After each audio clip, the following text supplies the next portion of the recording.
Olá, sejam muito bem-vindos ao canal Liber Audiolivro. Eu sou a Giovana e hoje vou ler os capítulos 37 a 40 do clássico Dom Casmurro, de Machado de Assis. Vamos à leitura.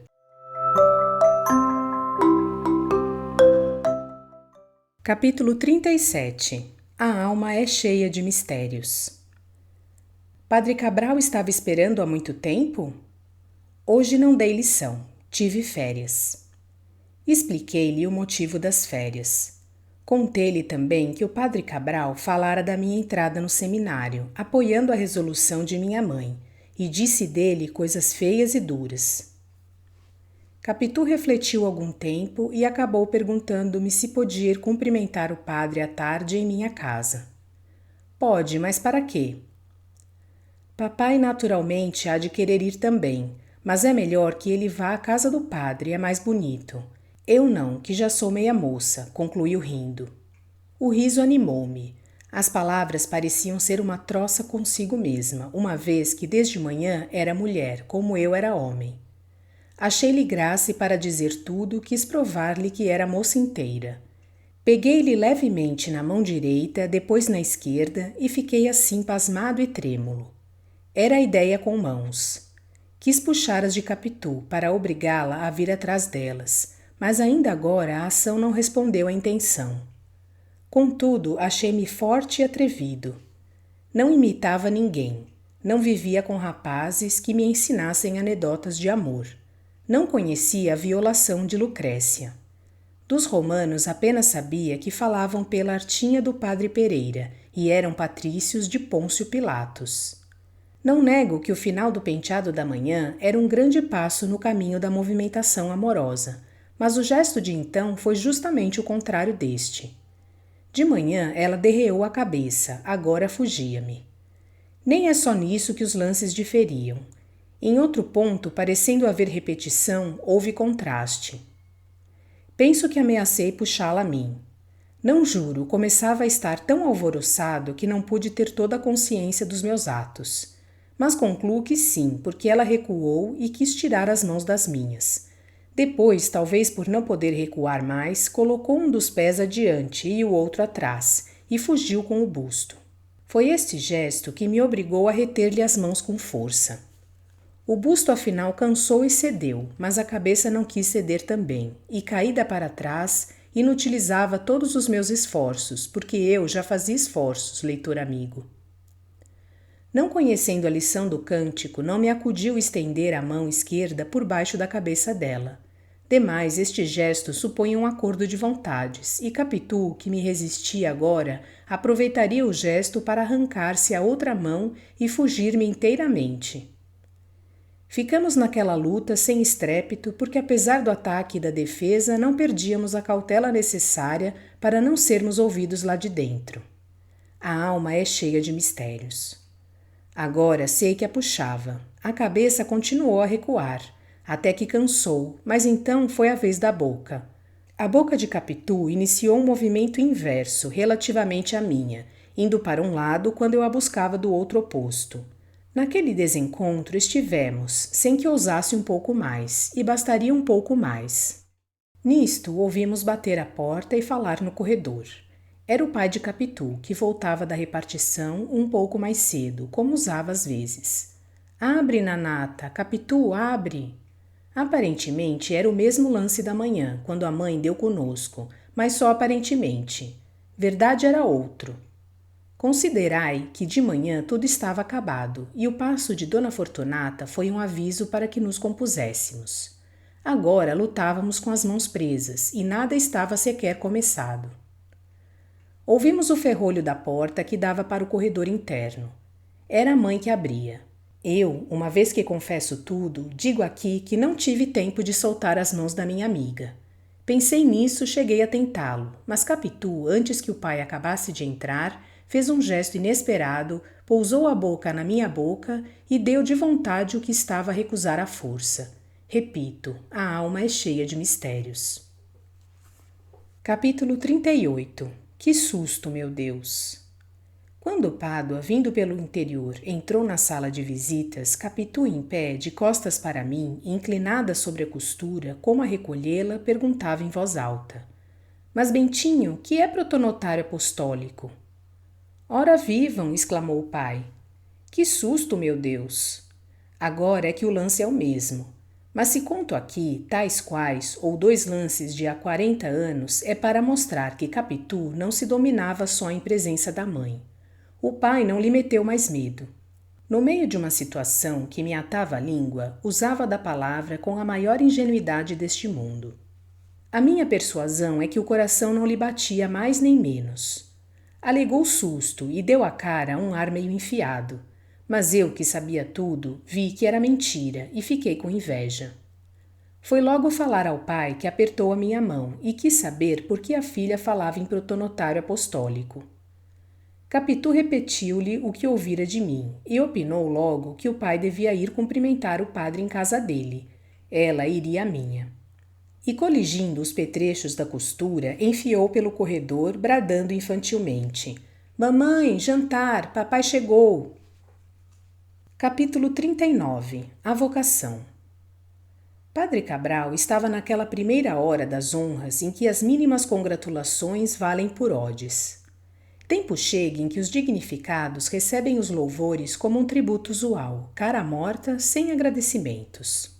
O alvoroço da primeira hora é melhor.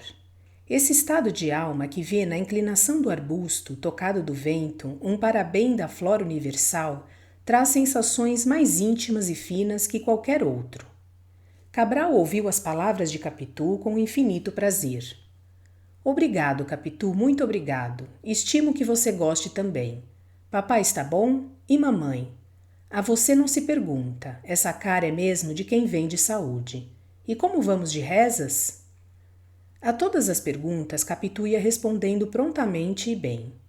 Trazia um vestidinho melhor e os sapatos de sair. Não entrou com a familiaridade do costume. Deteve-se um instante à porta da sala, antes de ir beijar a mão à minha mãe e ao padre. Como desse a este 2 vezes em 5 minutos o título de protonotário, José Dias, para se desforrar da concorrência, fez um pequeno discurso em honra ao coração paternal e augustíssimo de Pio IX. Você é um grande próser, disse tio Cosme quando ele acabou. José Dias sorriu sem vexame. Padre Cabral confirmou os louvores do agregado, sem os seus superlativos. Ao que este acrescentou que o cardeal Mastai evidentemente fora talhado para a tiara desde o princípio dos tempos. E piscando-me o olho, concluiu: a vocação é tudo. O estado eclesiástico é perfeitíssimo, contanto que o sacerdote venha já destinado do berço. Não havendo vocação, falo de vocação sincera e real. Um jovem pode muito bem estudar as letras humanas, que também são úteis e honradas. Padre Cabral retorquia: a vocação é muito, mas o poder de Deus é soberano.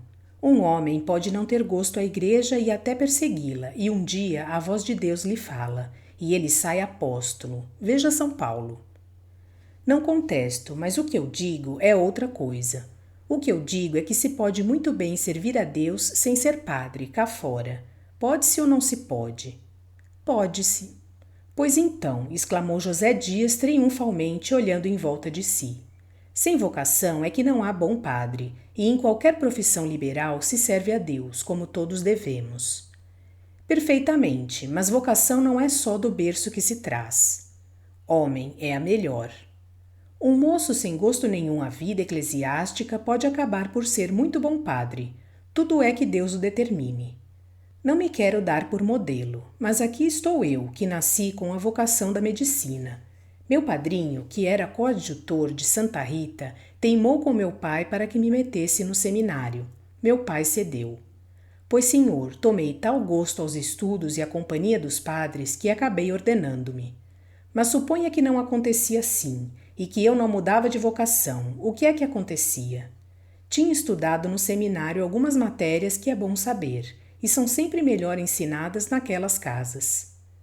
Prima Justina interveio. Como? Então pode-se entrar para o seminário e não sair padre? Padre Cabral respondeu que sim, que se podia, e voltando-se para mim, falou da minha vocação, que era manifesta.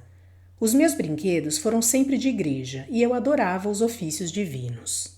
A prova não provava, todas as crianças do meu tempo eram devotas. Cabral acrescentou que o reitor de São José, a quem contara ultimamente a promessa de minha mãe, tinha o meu nascimento por milagre. Ele era da mesma opinião. Capitu, cosida às saias de minha mãe, não atendia aos olhos ansiosos que eu lhe mandava. Também não parecia escutar a conversação sobre o seminário e suas consequências, e, aliás, decorou o principal como vinha saber depois. 2 vezes fui à janela, esperando que ela fosse também, e ficássemos à vontade sozinhos até acabar o mundo se acabasse, mas Capitu não me apareceu. Não deixou minha mãe senão para ir embora. Eram ave-marias, despediu-se. Vai com ela, Bentinho, disse minha mãe. Não precisa não, dona Glória, acudiu ela rindo. Eu sei o caminho. Adeus, senhor protonotário. Adeus, Capitu. Tendo dado um passo no sentido de atravessar a sala, é claro que o meu dever, o meu gosto, todos os impulsos da idade e da ocasião eram atravessá-la de todo, seguir a vizinha corredor fora, descer a chácara, entrar no quintal, dar-lhe 3º beijo e despedir-me. Não me importou a recusa que cuidei simulada e enfiei pelo corredor. Mas Capitu, que ia depressa, estacou e fez-me sinal que voltasse. Não obedeci, cheguei-me a ela. Não venha não, amanhã falaremos. Mas eu queria dizer a você, amanhã. Escuta, fica. Falava baixinho, pegou-me na mão e pôs o dedo na boca. Uma preta que veio de dentro acender o lampião do corredor, vendo-nos naquela atitude quase às escuras, riu de simpatia e murmurou, em tom que ouvíssemos, alguma coisa que não entendi bem nem mal. Capitu segredou-me que a escrava desconfiara e ia, talvez, contar às outras. Novamente me intimou que ficasse e retirou-se. Eu deixei-me estar parado, pregado, agarrado ao chão. Capítulo 40. Uma égua. Ficando só, refleti algum tempo e tive uma fantasia. Já conheceis as minhas fantasias. Contei-vos a da visita imperial. Disse-vos a desta casa do Engenho Novo, reproduzindo a de Mata-Cavalos. A imaginação foi a companheira de toda a minha existência, viva, rápida, inquieta, alguma vez tímida e amiga de empacar, as mais delas capaz de engolir campanhas e campanhas, correndo. Creio haver lido em Tácito que as éguas íberas concebiam pelo vento. Se não foi nele, foi noutro autor antigo, que entendeu guardar essa crendice nos seus livros. Neste particular, a minha imaginação era uma grande égua íbera. A menor brisa lhe dava um potro que saía logo o cavalo de Alexandre. Mas deixemos de metáforas atrevidas e impróprias dos meus 15 anos. Digamos o caso simplesmente. A fantasia daquela hora foi confessar à minha mãe os meus amores para lhe dizer que não tinha vocação eclesiástica. A conversa sobre vocação tornava-me agora toda inteira, e ao passo que me assustava, abria-me uma porta de saída. Sim, é isto, pensei. Vou dizer à mamãe que não tenho vocação, e confesso o nosso namoro. Se ela duvidar, conto-lhe o que se passou outro dia, o penteado e o resto. Espero que tenham gostado desta parte do clássico Dom Casmurro, de Machado de Assis. Obrigada por sua companhia. Até a próxima.